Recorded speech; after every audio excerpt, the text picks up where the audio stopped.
Coming up on Perspectives, the debate on white privilege. Is there such a thing, and if so, what does it mean? And we'll take a look at the students of the University of Iowa's reaction to popular Asian foods later in the show. And in sports, I'll take you through some highlights in football and basketball, both here at Iowa and professionally. All of this and more coming up. You're watching Perspectives.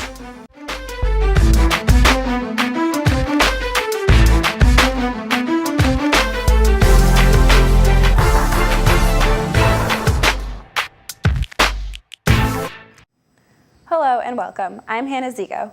And I'm Anthony Madrano. Tonight we'll take you into this year's fall edition of Perspectives, where we aim in our organization, the UI National Association of Black Journalists, to express cultural differences and issues here at the University of Iowa campus through student voices. First on tonight's program, we'll learn how one school is offering a way for parents to learn English. Perspectives reporter Yesenia Chavez has the story.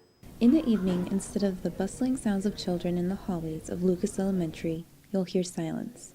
And in the classrooms, you'll find not children, but adults, scribbling away in concentration. For 2 months, Lucas Elementary has offered an English language learning program for its students, family members who want to learn or improve their English. We felt as if we have a lot of families and changing demographics, that we should try to provide some kind of programming for families.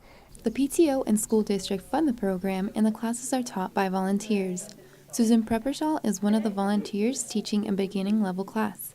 The program offers 3 levels of learning. We've got this beginning level class, which is really kind of a high beginning level. Most of the students know a few words and can make some sentences and understand a little English. There's a literacy level class for students who don't understand a word of English and maybe can't read and write our alphabet. And then there are a couple students in an advanced conversation group with a volunteer. Aside from working and family obligations, these students face other challenges. Research shows that it is harder for adults to learn a second language than it is for children. These students share their struggles and obstacles of learning the English language. Es difícil porque se escribe de una manera y se pronuncia de otra. Y me da pena porque no estoy pronunciando las cosas bien. Entonces, yo digo, si estoy pronunciando, lo estoy diciendo bien porque no me entiendes.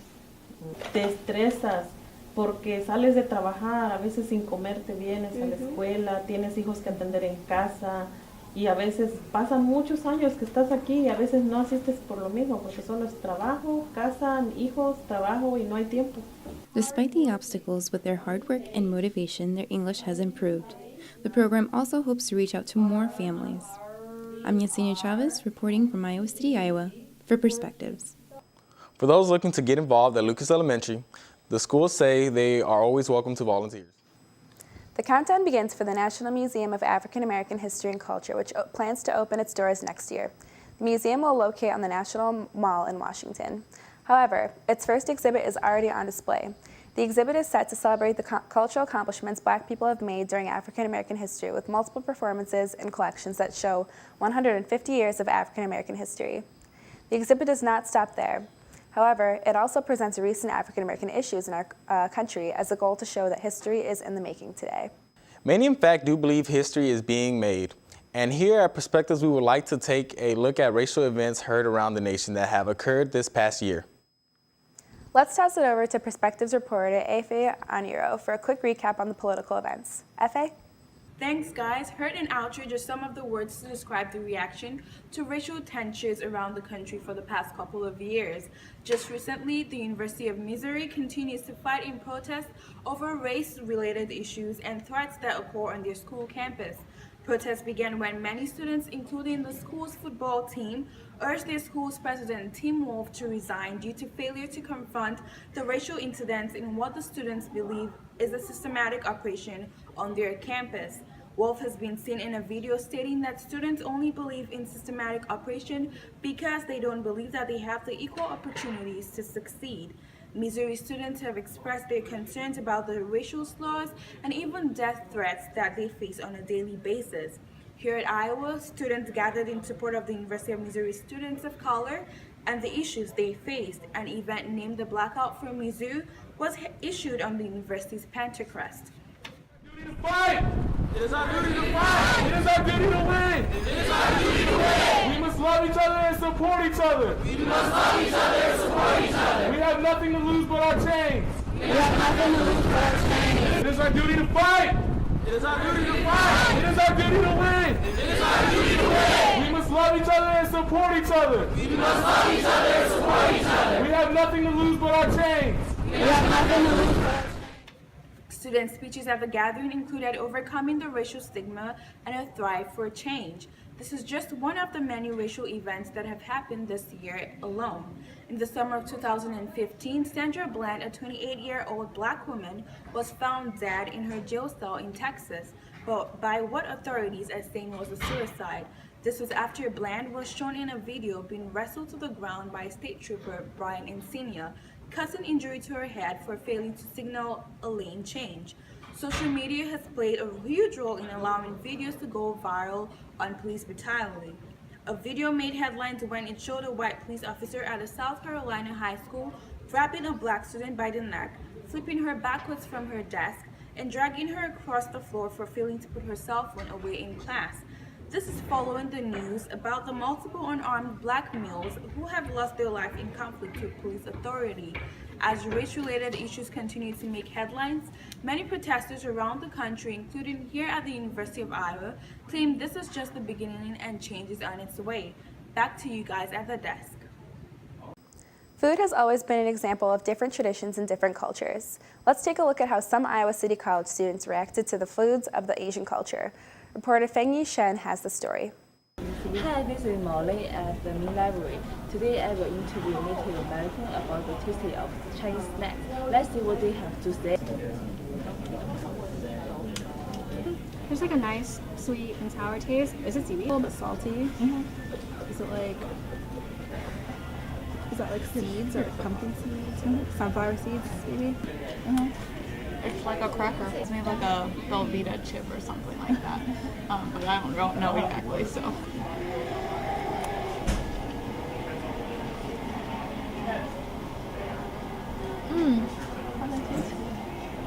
It's not that bad. It tastes like sunflower seeds or something like that. I like this one. How does that taste? It's not the taste, it's the texture.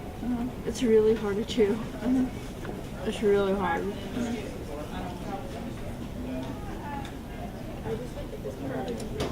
It really is like a Tootsie Roll. I like this. Oh.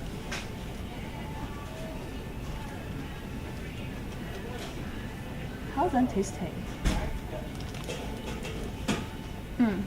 It's sweet. It kind of tastes like a Laffy Taffy. Like a sugary Laffy Taffy.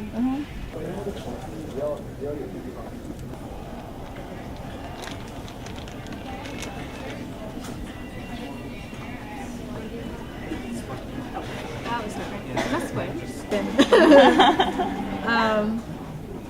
Okay. It just put in the mouth of them. Oh, that's weird. Oh, that's really weird. Some type of meat. But it's kind of sweet too. Different people have different tastes of Asian food. Someone like it and someone don't like it. You American we have different tastes. This is knowledge from perspective. The phrase definitely brings controversy in the midst of race-related issues. It can also spark discussion. Let's see how Iowa City and Perspective reporter Cassandra Santiago deals with the phrase white privilege.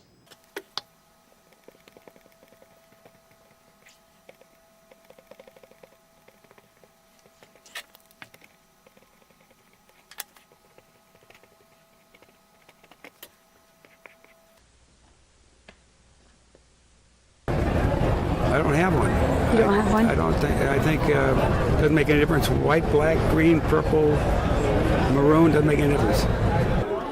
White privilege is the white man's animalistic behavior being covered by the history they want the rest of the world to see. I don't really have one, I guess. Maybe some people think that others deserve more because they're white, and some others don't deserve anything because they're not white.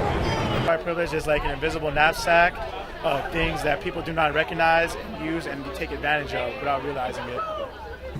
White privilege does not equal white guilt, but it is the inherent, I don't know what to, how to say, you can't okay, it's the inherent things that people of white identity get as a part of their identity. Just knowing that when you go outside, the way you're perceived or the way you're looked at is definitely going to be completely different the way somebody of color would be looked at. And so it's knowing you have the privilege of going out and not being judged in a certain way or not having a certain, I guess, demeanor already attached to you. People with white skin, that have money, actually getting things that they shouldn't get, probably. If they get in trouble, being given a lesser sentence. White privilege to me at a most basic level is not having to think about your race on a daily basis. I think that's on the most basic level, race does not affect you. And that's white privilege. Cassandra Santiago, Perspectives. Well, I know the Hawkeyes have been dominating in our football season. Let's see what else has been happening in the sports world. Let's toss it over to Anthony Johnson in the sports studio for a quick recap. Anthony? Well, Hannah and Anthony, it's been a huge year in sports news, starting off with the Hawkeyes here at the University of Iowa. The team continues on an undefeated journey. The football team is going strong with a 10-0 record after their home game against the Purdue Boilermakers. If the Hawkeyes keep this up, they could be on their way to the championship. Iowa junior defensive back Desmond King, who has 8 interceptions, the most in the country, has also been recently named a semifinalist for the Walter Camp Player of the Year award. And in professional basketball, LeBron James of the Cleveland Cavaliers continue his climb up the NBA's all-time scoring list by recently passing retired basketball player Jerry West from number 19 on the NBA all-time scoring list. James hoped to surpass retired Houston Rocket player Hakeem Olajuwon's record, who is currently ranked 10th all-time. And as far as record-breaking seasons go, Stephen Curry of the Golden State Warriors move up to the 37th spot on the all-time three-point shooting list. So far, Curry has already made 62 three-point shots and is on the pace of breaking his own record. Those are the highlights in sports. Back to you guys at the desk. In entertainment, African-American actress Viola Davis made history in award-winning honors by becoming the first African-American to win an award for Best Actress in a Drama Series. Davis, who was the main protagonist in the television series How to Get Away with Murder, delivered an emotional speech during her acceptance discussing Black beauty and accomplishments. An emotional Davis stated, "The only thing that separates women of color from anyone else is opportunity."